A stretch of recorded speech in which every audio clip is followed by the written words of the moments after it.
Sino nagsabing mahirap intindihin ng mga babae? Madali lang. Kung pakikinggan ka lang. Kahit anong liwanag ng paliwanag mo. Basta pag ang babae nanggagalaiti na sa galit sa'yo, good luck. Pag ang babae nagkasala o nagkulang sa isang lalaki, hindi ka lang humingi ng tawad, hindi ka lang magpaliwanag, isang lambing lang. Bumibigay kami. Pero pag ang lalaki nagkasala sa isang babae, galingan mo magpaliwanag na akala mo buhay mo nakasalalay. Magpapaliwanag ka lang na parang nasa korte ka. Yung babae yung abogado. Tapos ka din yung hukom bitay. Na pag ang salaysay mo walang saysay, sigurado latay. 3 bagay ang pwedeng mangyari sa'yo. Una, mag-aaway kayo na parang aso at pusa. Pangalawa, matutulog ka ng maaga na masakit ang ulo.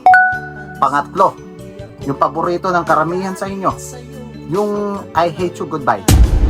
Sabay bagsak ng telepono, diretso block sa'yo. Kaya ang payo ko, mahirap, nakakapagod at nakakasawa ang pag-aaway na parang aso at pusa. Kaya pag lagi kayo nag-aaway pero mahal nyo ang isa't isa, matuto kayong mag-ipon. Ipunin nyo yung mga pag-aaway nyo. Magtakda kayo ng araw o kaya mag-schedule kayo ng pag-aaway. Kita mo, maraming pag-aaway. May iyakan, may tampuhan.